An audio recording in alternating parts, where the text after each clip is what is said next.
Welcome back to Baby Elias's stories. We now return to The Invisible Man by H.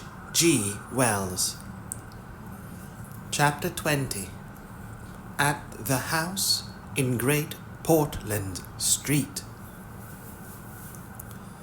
For a moment, Kemp sat in silence, staring at the back of the headless figure at the window.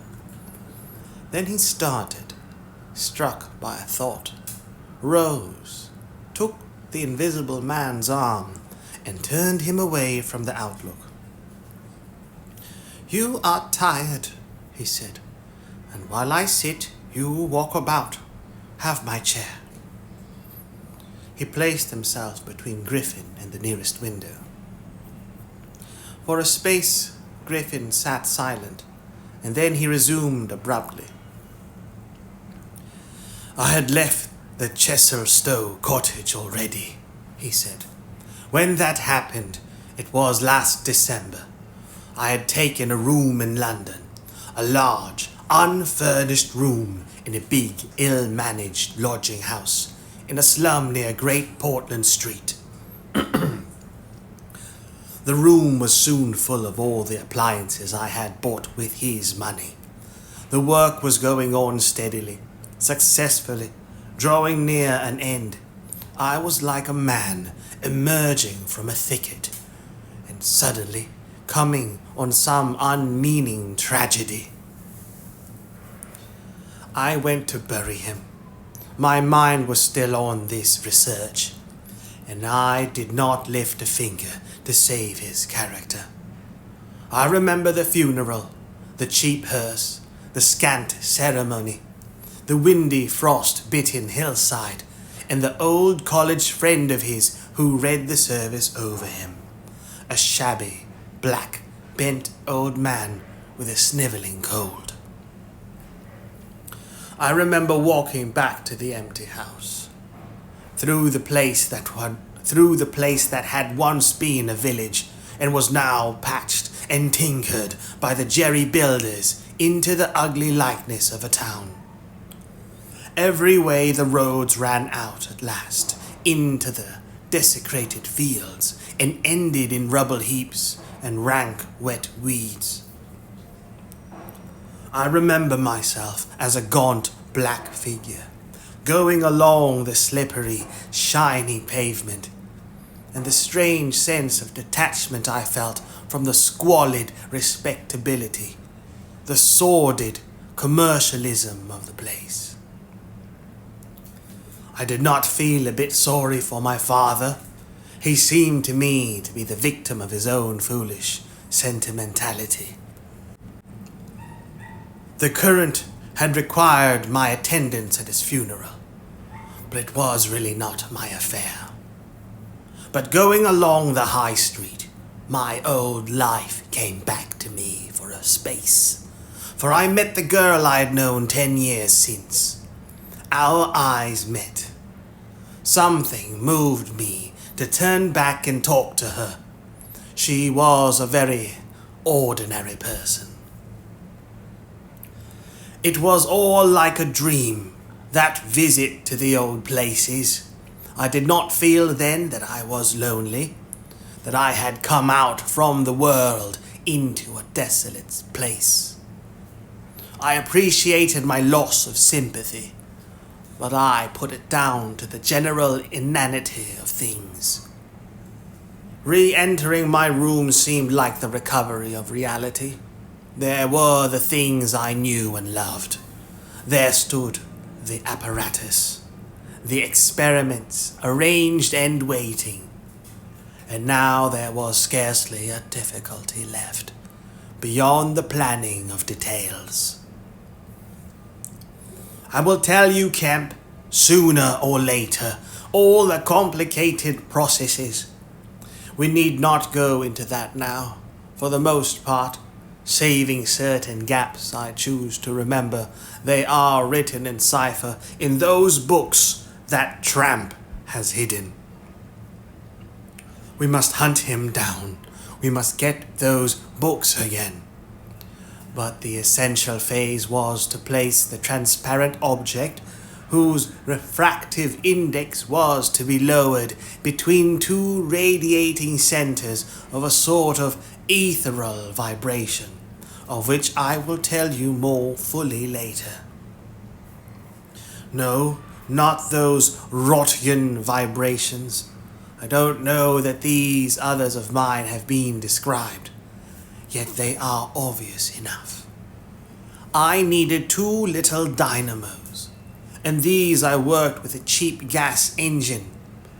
My first experiment was with a bit of white wool fabric. It was the strangest thing in the world to see it in the flicker of the flashes, soft and white, and then to watch it fade like a wreath of smoke and vanish. I could scarcely believe I had done it. I put my hand into the emptiness, and there was the thing as solid as ever. I felt it awkwardly and threw it on the floor.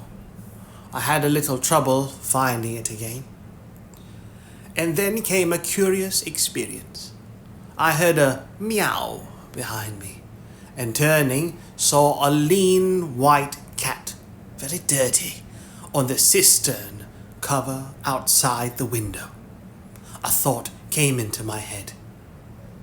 "Everything ready for you?" I said, and went to the window, opened it, and called softly. She came in purring. The poor beast was starving, and I gave her some milk.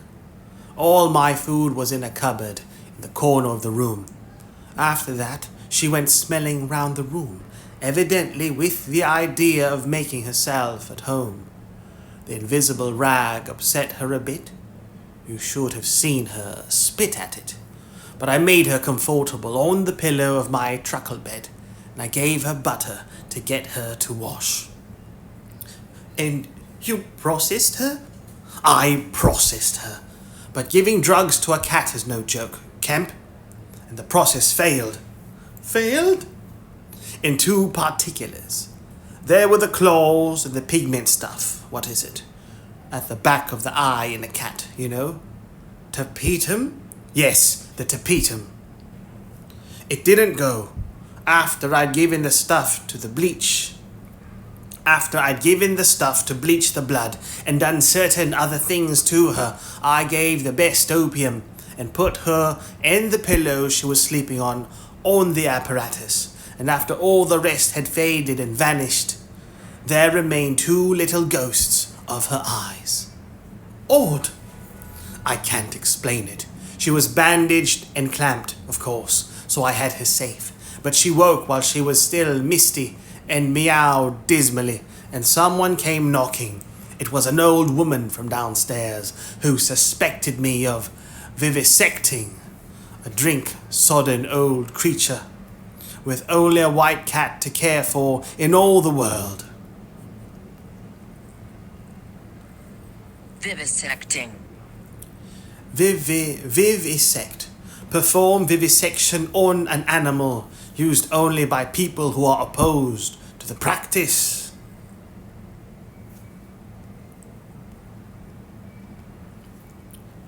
I whipped out some chloroform, applied it, and answered the door.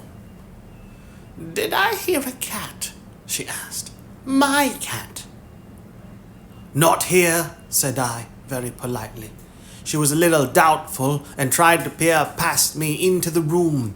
Strange enough to her, no doubt.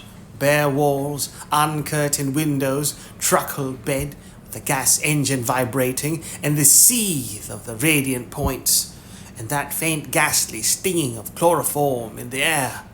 She had to be satisfied at last, and went away again. "How long did it take?" asked Kemp.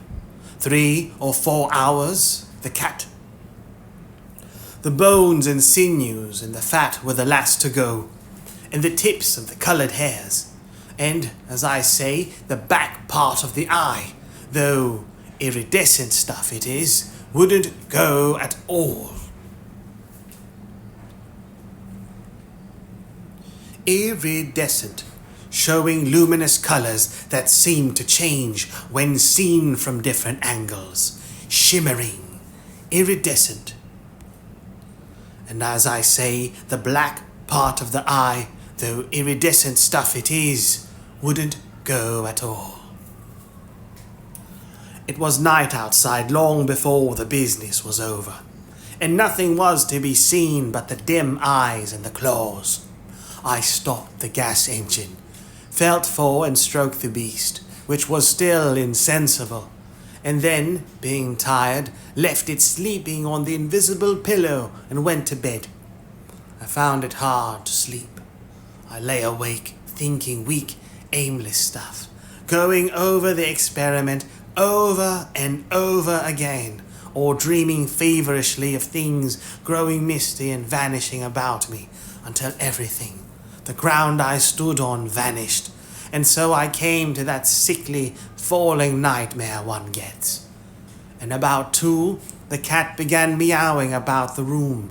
I tried to hush it by talking to it, and then I decided to turn it out. I remember the shock I had when striking a light. There were just the round eyes, shining green, and nothing round them. I would have given it milk, but I hadn't any. It wouldn't be quiet. I just sat down and meowed. It just sat down and meowed at the door. I tried to catch it with an idea of putting it out the window, but it wouldn't be caught. It vanished. Then it began meowing in different parts of the room. At last I opened the window and made a bustle. I suppose it went out at last. I never saw it. I never saw any more of it. Then, heaven knows why, I fell thinking of my father's funeral again, and the dismal, windy hillside, until the day had come. I found sleeping was hopeless, and locking my door after me, wandered out into the morning streets. "You don't mean to say there's an invisible cat at large?" said Kemp. "If it hasn't been killed," said the invisible man. "Why not?" "Why not?" said Kemp. "I didn't mean to interrupt." "It's very probably been killed," said the invisible man. "It was alive 4 days after, I know, and down a grating in Great Titchfield Street, because I saw a crowd round the place trying to see whence the meowing came." He was silent for the best part of a minute. Then he resumed abruptly. "I remember that morning before the change very vividly. I must have gone up Great Portland Street. I remember the barracks in Albany Street, and the horse soldiers coming out. And at last I found the summit of Primrose Hill. It was a sunny day in January, one of those sunny, frosty days that came before the snow this year. My weary brain tried to formulate the position, to plot out a plan of action. I was surprised to find, now that my prize was within my grasp, how inconclusive its attainment seemed. As a matter of fact, I was worked out. The intense stress of nearly 4 years, continuous work, left me incapable of any strength of feeling. I was apathetic. Apathetic. Apathetic, showing or feeling no interest, enthusiasm, or concern. Uninterested. Apathetic. I was apathetic, and I tried in vain to recover the enthusiasm of my first inquiries, the passion of discovery that had enabled me to compass even the downfall of my father's grey hairs. Nothing seemed to matter. I saw pretty clearly this was a transient mood, due to overwork and want of sleep, and that either by drugs or rest it would be possible to recover my energies. All I could think clearly was that the thing had to be carried through. The fixed idea still ruled me, and soon, for the money I had was almost exhausted, I looked about me at the hillside, with children playing and girls watching them, and tried to think of all the fantastic advantages an invisible man would have in the world. After a time, I crawled home, took some food and a strong dose of strychnine.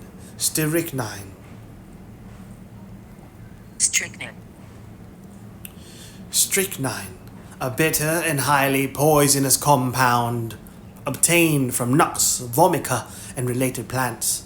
An alkaloid, it has occasionally been used as a stimulant. Poison, strychnine. After a time, I crawled home and took some food and a strong dose of strychnine, and went to sleep in my clothes on my unmade bed. Strychnine is a grand tonic, Kemp, to take the flabbiness out of a man. It's the devil, said Kemp. It's the Paleolithic in a bottle. Paleolithic, relating to or denoting the early phase of the Stone Age, lasting about 2.5 million years, when primitive stone implements were used. Paleolithic. It's the Paleolithic in a bottle. I awoke vastly invigorated and rather irritable, you know. I know the stuff. And there was someone rapping at the door. It was my landlord with threats and inquiries, an old Polish Jew in a long grey coat and greasy slippers. I had been tormenting a cat in the night, he was sure. The old woman's tongue had been busy. He insisted on knowing all about it. The laws in this country against vivisection were very severe. He might be liable. I denied the cat. Then the vibration of the little gas engine could be felt all over the house, he said. That was true, certainly. He edged round me into the room, peering about over his German silver spectacles, and a sudden dread came into my mind that he might carry away something of my secret.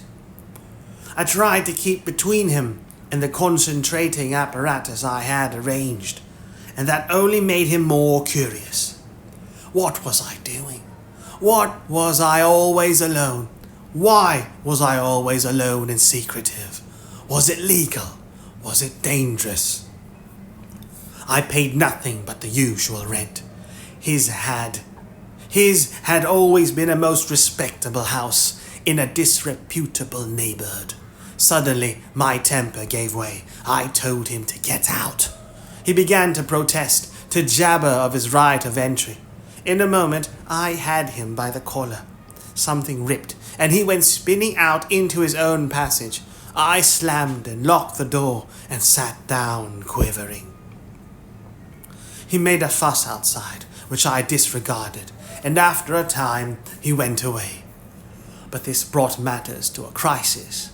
I did not know what he would do, nor even what he had the power to do. To move to fresh apartments would have meant delay. Altogether, I had barely £20 left in the world, for the most part in a bank, and I could not afford that. Vanish. It was irresistible. Then there would be an inquiry, the sacking of my room. At the thought of the possibility of my work being exposed or interrupted at its very climax, I became very angry and active. I hurried out with my 3 books of notes, my checkbook, the tramp has them now, and directed them for the nearest post office to a house of call for letters and parcels in Great Portland Street. I tried to go out noiselessly. Coming in, I found my landlord going quietly upstairs. He had heard the door close, I suppose. You would have laughed to see him jump aside on the landing as I came tearing after him. He glared at me as I went by, and I made the house quiver with the slamming of my door. I heard him come shuffling up to my floor, hesitate, and go down. I set to work upon my preparations forthwith. I was all alone that evening and night. while I was still sitting under the sickly, drowsy influence of the drugs that decolorize blood, there came a repeated knocking at the door. It ceased. Footsteps went away and returned, and the knocking was resumed. There was an attempt to push something under the door, a blue paper. Then, in a fit of irritation, I rose and went and flung the door wide open. "Now then," said I. It was my landlord, with a notice of ejectment or something. He held it out to me, saw something odd about my hands, I expect, and lifted his eyes to my face. For a moment he gaped. Then he gave a sort of inarticulate cry, dropped candle and writ together, and went blundering down the dark passage to the stairs. I shut the door, locked it, and went to the looking-glass. Then I understood his terror. My face was white, like white stone. But it was all horrible. I had not expected the suffering, a night of racking anguish, sickness and fainting. I set my teeth, though my skin was perfectly afire, all my body afire, but I lay there like grim death. I understood now how it was the cat had howled until I chloroformed it. Luckily, it was I lived alone and unattended in my room. There were times when I sobbed and groaned and talked, but I stuck to it. I became insensible and woke languid in the darkness.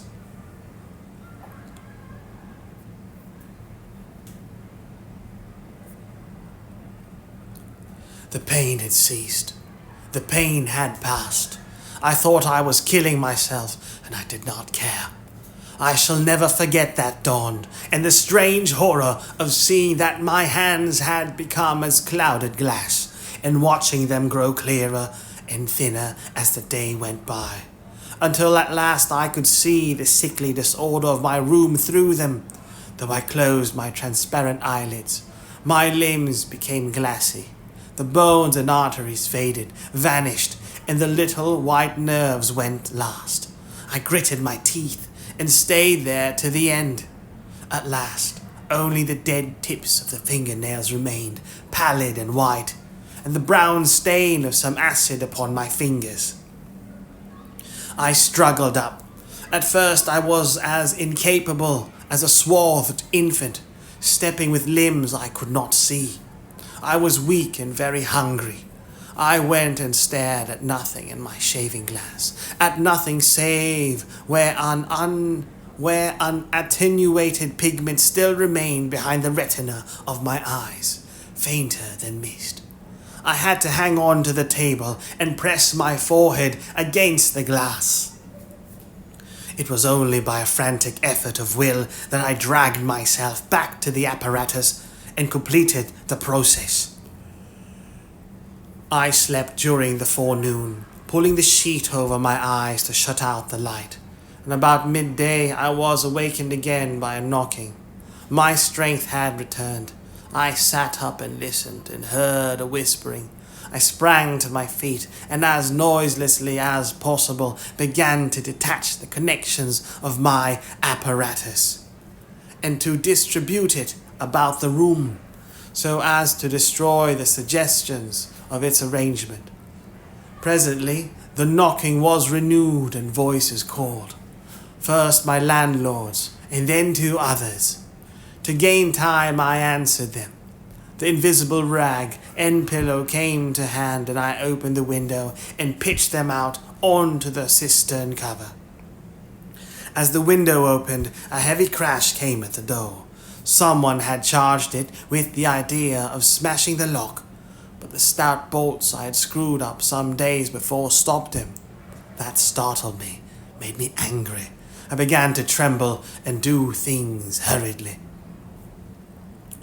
I tossed together some loose paper, straw, packing paper and so forth in the middle of the room, and turned on the gas. Heavy blows began to rain upon the door. I could not find the matches. I beat my hands on the wall with rage. I turned down the gas again.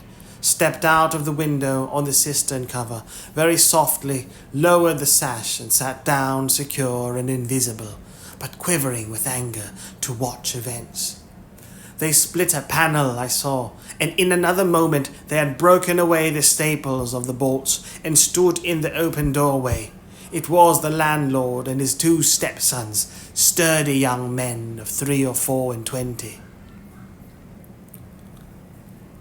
Behind them fluttered the old hag of a woman from downstairs. You may imagine their astonishment to find the room empty. One of the younger men rushed to the window at once, flung it up and stared out.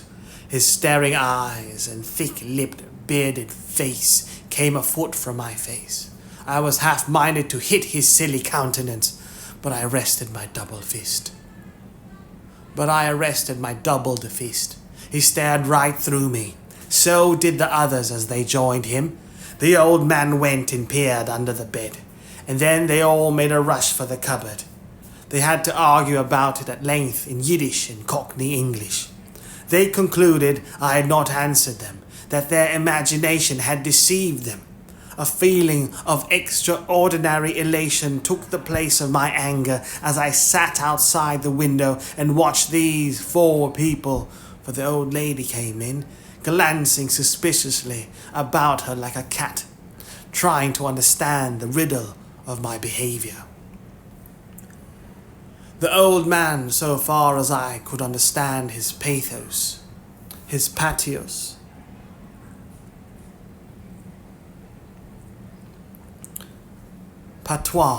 the dialect of the common people of a region, differing in various respects from the standard language of the rest of the country.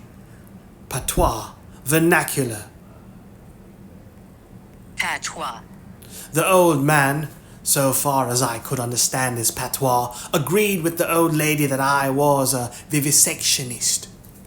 The sons protested in garbled English that I was an electrician and appealed to the dynamos and radiators. They were all nervous about my arrival, although I found subsequently that they had bolted the front door. The old lady peered into the cupboard and under the bed, and one of the young men pushed up the register and stared up the chimney. One of my fellow lodgers, a costermonger who shared the opposite room with a butcher, appeared on the landing, and he was called in and told incoherent things.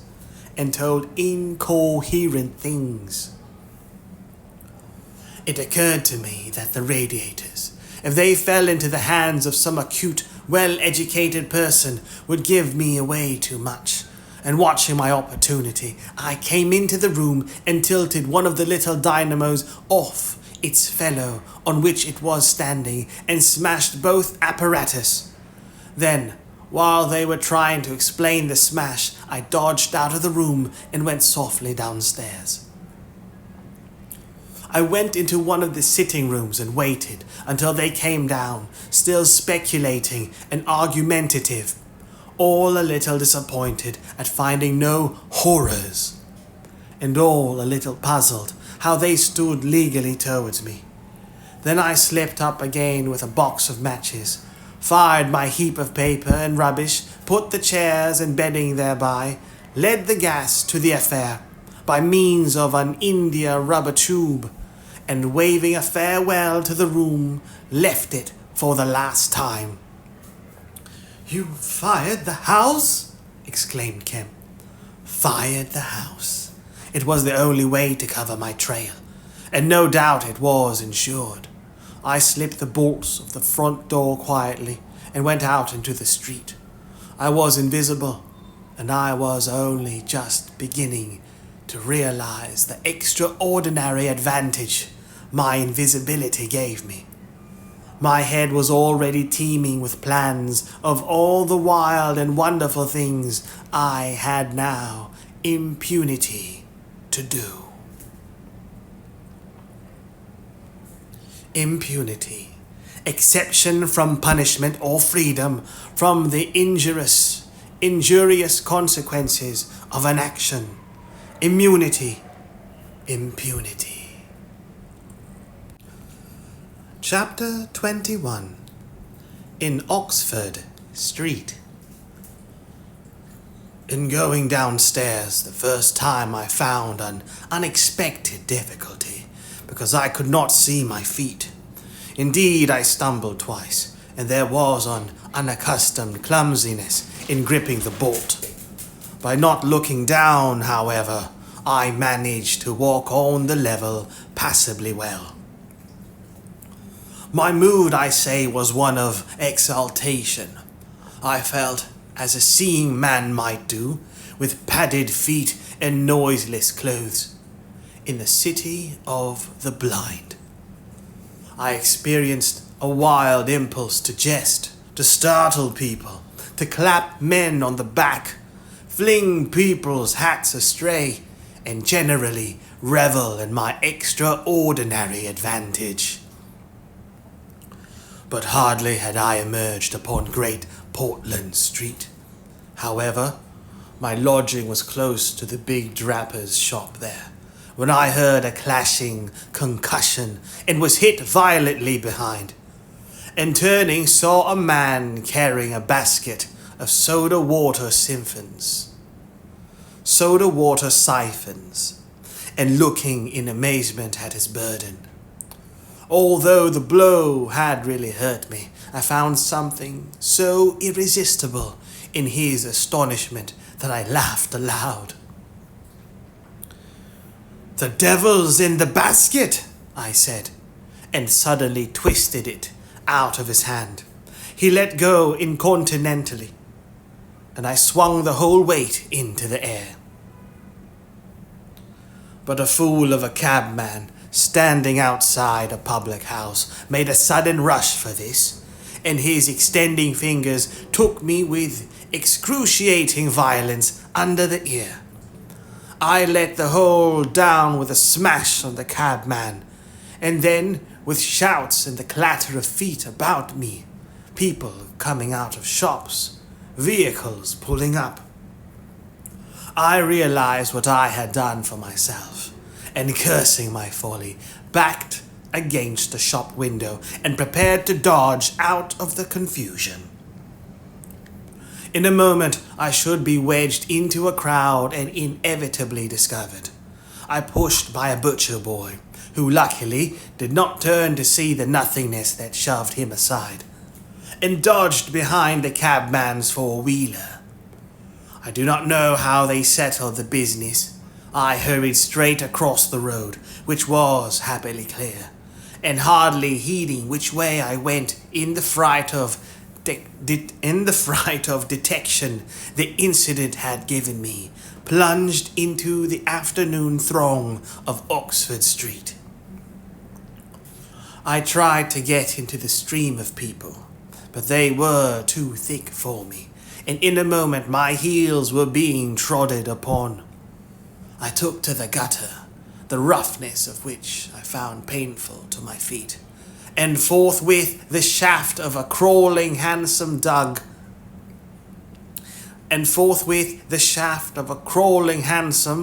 dug me forcibly under the shoulder blade, reminding me that I was already bruised severely.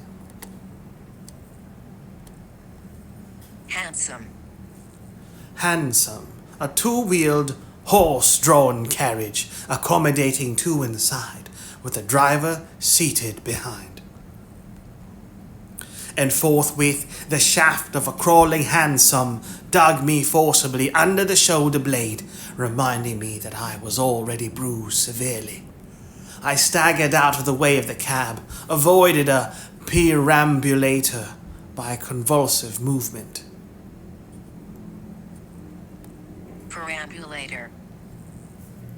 Perambulator, a baby carriage, a pram, a person who walks especially for pleasure and in a leisurely way.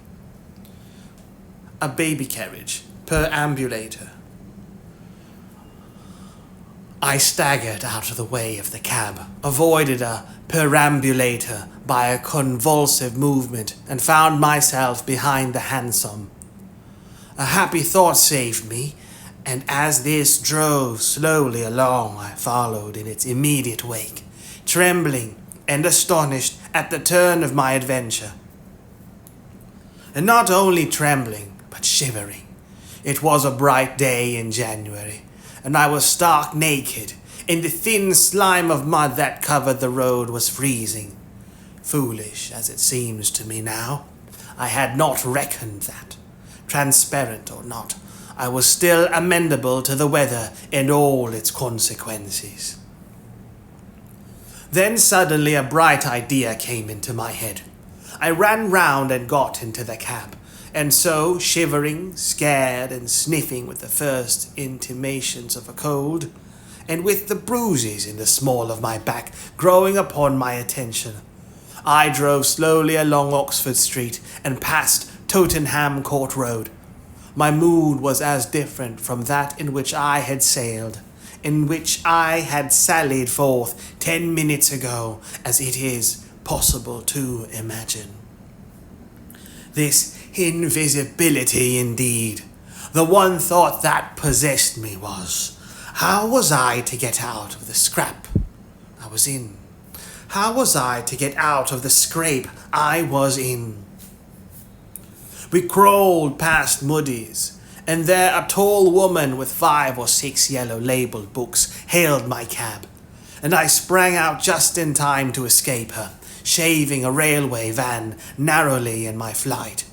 I made off up the roadway to Bloomsbury Square, intending to strike north past the museum and so get into the quiet district.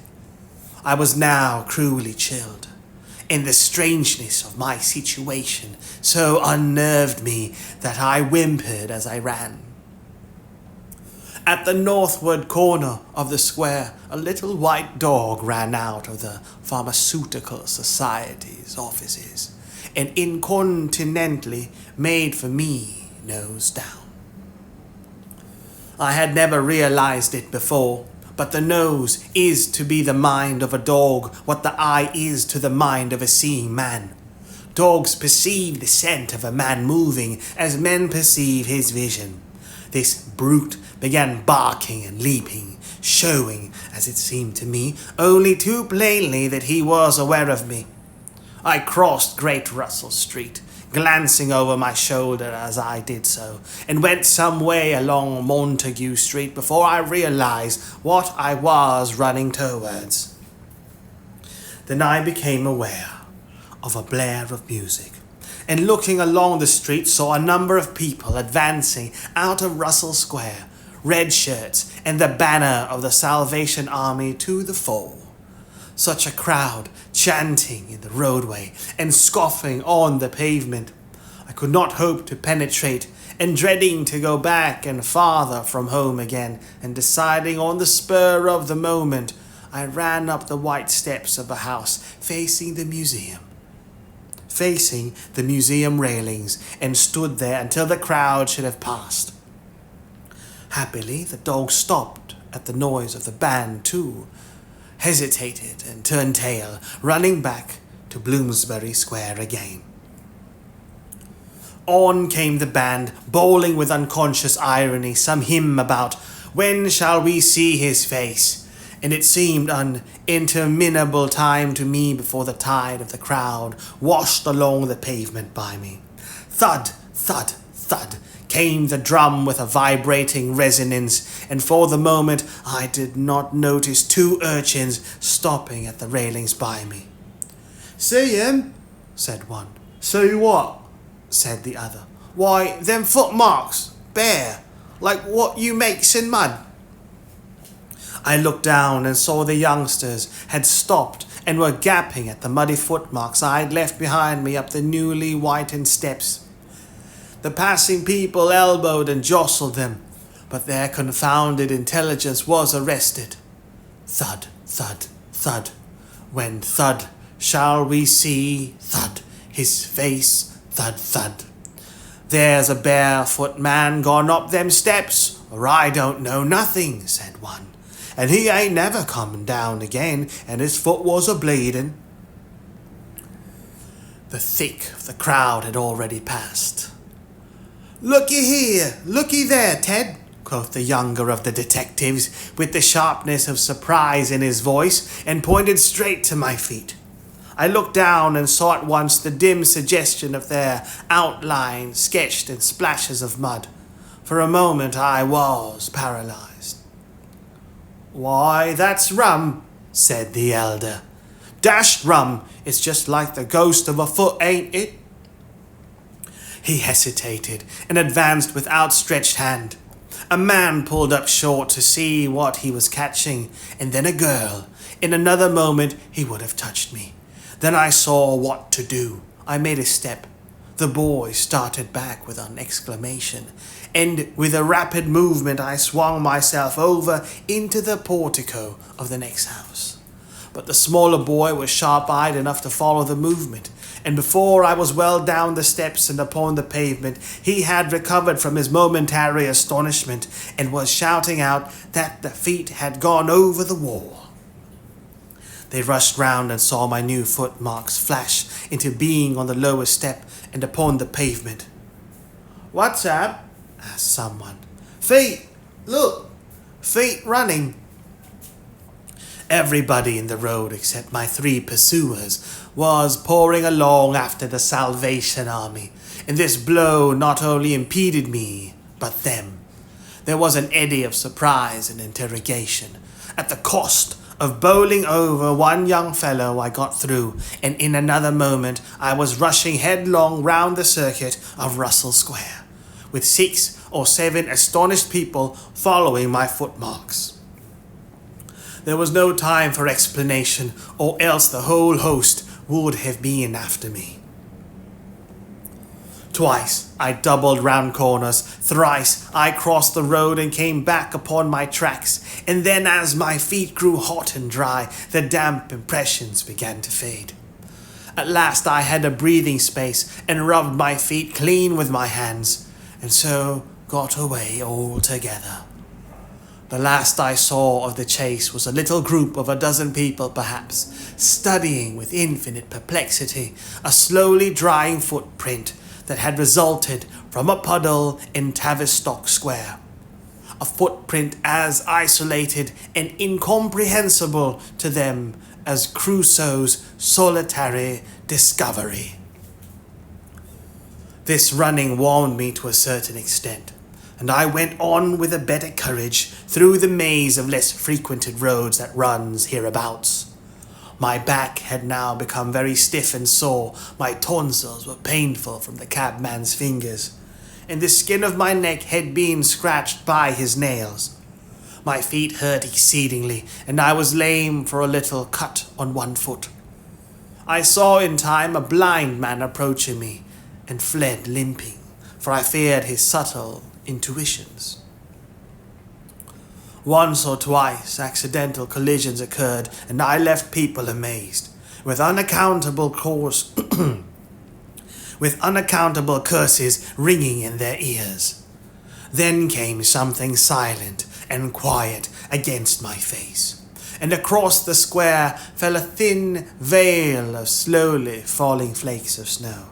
I had caught a cold, and do as I would I could not avoid an occasional sneeze, and every dog that came in sight, with its pointing nose and curious sniffing, was a terror to me.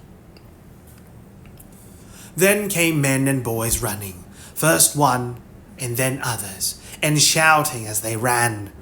It was a fire. They ran in the direction of my lodging, and looking back down the street, I saw a mass of black smoke streaming up above the roofs and telephone wires. It was my lodging burning, my clothes, my apparatus, all my resources indeed, except my checkbook and the 3 volumes of memoranda that awaited me in Great Portland Street, were there. Burning. It had burnt my boats. If ever a man did, the place was blazing. The invisible man paused and thought. Kemp glanced nervously out of the window. "Yes?" he said. "Go on."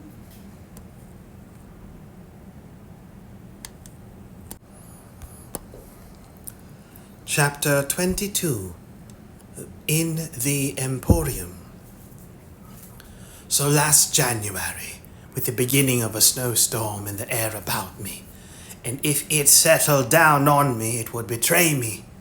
Weary, cold, painful, inexpressibly wretched, and still but half convinced of my invisible quality, I began this new life to which I am committed. I had no refuge, no appliances, no human being in the world in whom I could confide. To have told my secret would have given me away, made a mere show and rarity of me. Nevertheless, I was half-minded to accost some passer-by and throw myself upon his mercy. But I knew too clearly the terror and brutal cruelty my advances would evoke. I made no plans in the street. My sole object was to get shelter from the snow, to get myself covered and warm. Then I might hope to plan.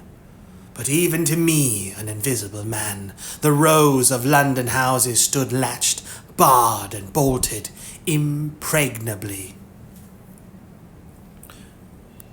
Only one thing could I see clearly before me: the cold exposure and misery of the snowstorm and the night. And then I had a brilliant idea. I turned down one of the roads leading from Gower Street to Tottenham Court Road, and found myself outside Omnium's, the big establishment where everything is to be bought. You know the place: meat, grocery, linen, furniture, clothing, oil paintings even. A huge meandering collection of shops rather than a shop. I had thought I should find the doors open, but they were closed, and as I stood in the wide entrance, a carriage stopped outside, and a man in uniform, you know the kind of personage with Omnium on his cap, flung open the door. I contrived to enter, and walking down the shop, it was a department where they were selling ribbons and gloves and stockings and that kind of thing. Came to a more spacious region devoted to picnic baskets and wicker furniture. I did not feel safe there, however. People were going to and fro, and I prowled restlessly about until I came upon a huge section in an upper floor containing multitudes of bedsteads. And over these I clambered, and found a resting place at last, among a huge pile of folded flock mattresses. The place was already lit up and agreeably warm, and I decided to remain where I was, keeping a curious eye on the 2 or 3 sets of shopmen and customers who were meandering through the place, until closing time came. Then I should be able, I thought, to rob the place for food and clothing, and disguised, prowl through it and examine its resources. Perhaps sleep on some of the bedding. That seemed an acceptable plan.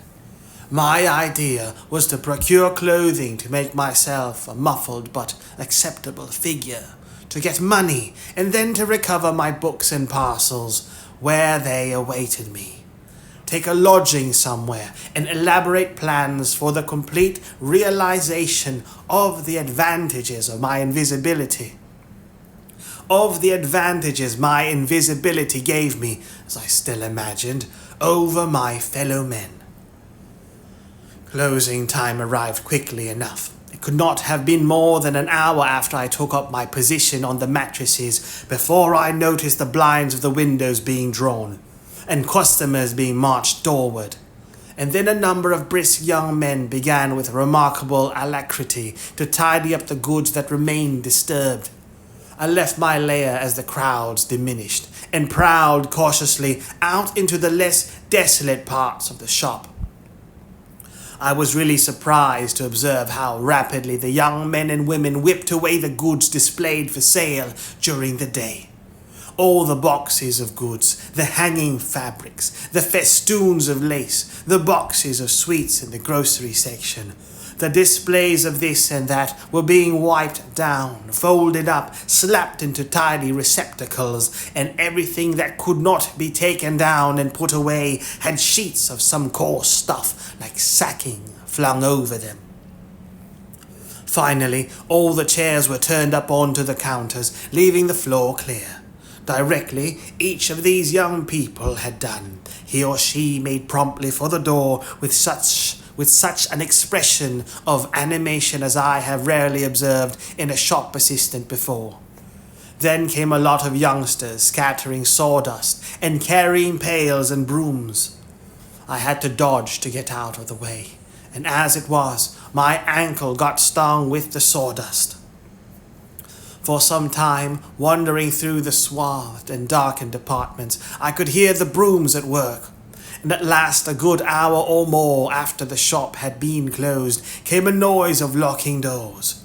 Silence came upon the place, and I found myself wandering through the vast and intricate shops, galleries, showrooms of the place, alone. It was very still. In one place I remember passing near one of the Tottenham Court Road entrances and listening to the tapping of boot heels of the passers-by. My first visit was to the place where I had seen stockings and gloves for sale. It was dark, and I had the devil of a hunt after matches, which I found at last in the drawer of the little cash desk. Then I had to get a candle. I had to tear down wrappings and ransack a number of boxes and drawers. But at last I managed to turn out what I sought. The box label called them lamb's wool pants and lamb's wool vests. Then socks, a thick comforter, and then I went to the clothing place and got trousers, a lounge jacket, an overcoat and a slouch hat, a clerical sort of hat with the brim turned down. I began to feel a human being again, and my next thought was food. Upstairs was a refreshment department, and there I got cold meat. There was coffee still in the urn, and I lit the gas and warmed it up again, and altogether I did not do badly. Afterwards, prowling through the place in search of blankets, I had to put up at last with a heap of down quilts. I came upon a grocery section with a lot of chocolate and candied fruits. More than was good for me indeed, and some white burgundy. And near that was a toy department, and I had a brilliant idea. I found some artificial noses, dummy noses, and I thought of dark spectacles. But Omniums had no optical department. My nose had been a difficulty indeed. I had thought of paint, but the discovery set my mind running on wigs and masks and the like.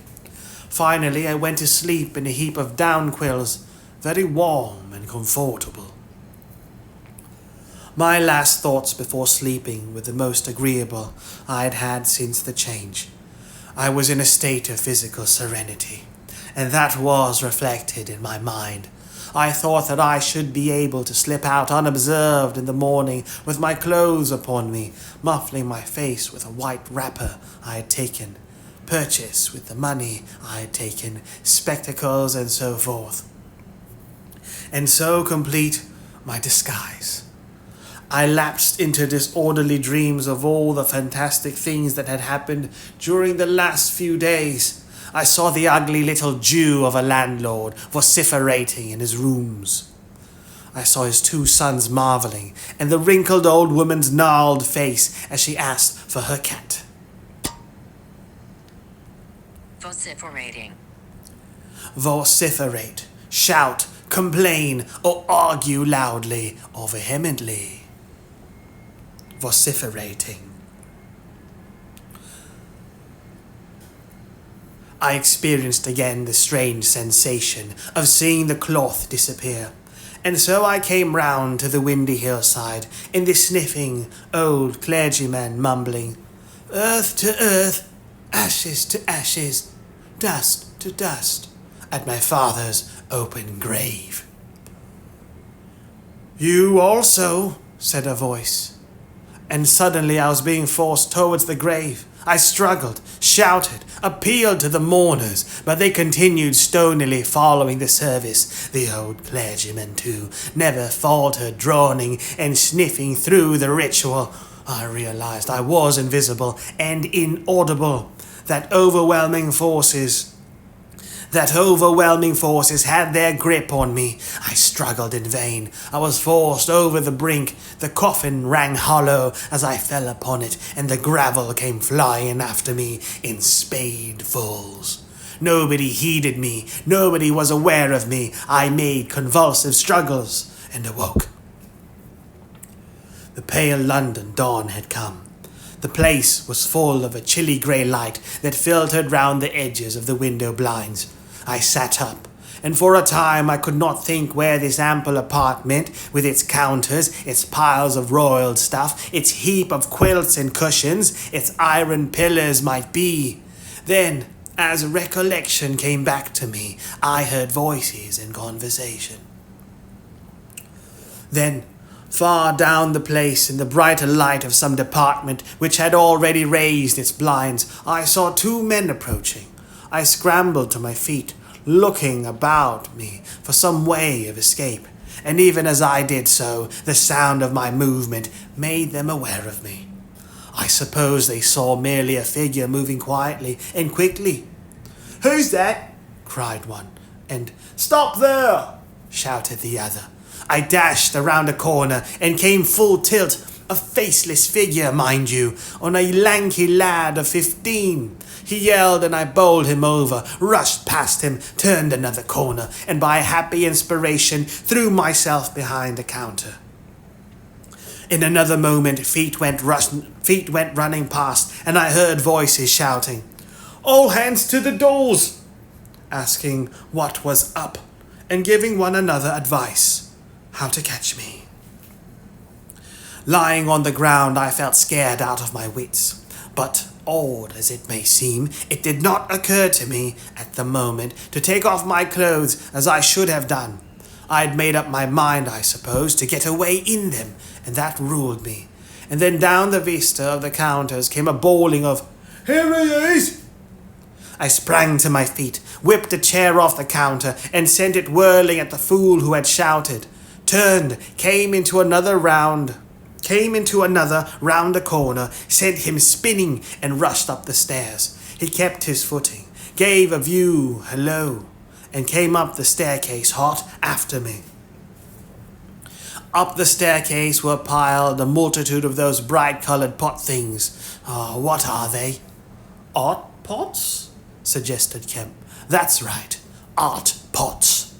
Well, I turned at the top step and swung round, plucked one out of a pile and smashed it on his silly head as he came at me. The whole pile of pots went headlong, and I heard shouting and footsteps running from all parts. I made a mad rush for the refreshment place, and there was a man in white, like a man cook, who took up the chase. I made one last desperate turn and found myself among lamps and ironmongery.